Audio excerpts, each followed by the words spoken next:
Hi, welcome back to my video blog, and today I'm going to answer the question, are we moving towards a more normal real estate market? The short answer is yes. Federal Reserve recently hiked its rates by 75 basis points to curb high inflation and are expected to raise the rates again at their next meeting. It's important to note that the Fed key rate often does influence the mortgage rates, although it does not necessarily have to affect them. They don't always go hand in hand. However, with mortgage rates hovering around the 6% mark, this may further decrease an already shrinking buyer pool. So what I'm seeing is a shift in the markets to a more normal real estate market. Now, let me explain that when I say a shift. Like shifts in the market it's very slow. It usually takes about 3 months, and we are coming up on that 3-month mark. So in the next few weeks, I'm expecting to really see what the new normal is for our real estate market.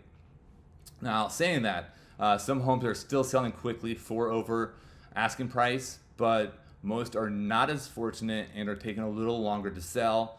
And a lot of that has to do with making sure you're pricing it right. The good news for sellers is the competition is still extremely low, and the craziness from the past 2 years has led to high property values. However, many have predicted that the values may decrease this fall, although I don't see that happening in our market.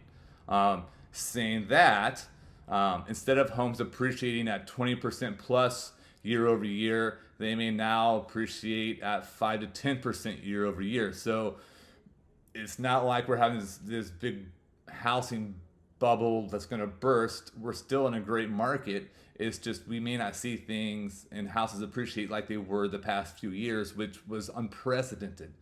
Now, if you're considering to sell a home, I do recommend, listing it in the next few months while inventory is still low. But again, you must price it correctly. Now, on the buying side, buying a home in any market is a personal decision. If you need to buy a home, then do it. Just don't overpay or settle on a home just because you feel like you have to. Homes sitting on the market longer means more inventory and more options for you as a buyer. The shrinking buyer pool means fewer bidding wars and actually make it more reasonable seller terms, actually. However, a buyer should keep an eye on the interest rates. Rates, I think, will continue to rise throughout the year. But again, don't let that stop you from purchasing a house when you find it, because even after you purchase, once the rates go down, which they will, you can always refinance. We are, in my opinion, we are headed to a new normal real estate market, but sellers are still in a good position to have a quick, successful sale, and buyers now have more options and more time to make those important decisions. Now, if you have any questions, don't hesitate to reach out to me via phone or email. I would love to talk to you more about what's going on in the market. Until then, I look forward to hearing from you. Thanks.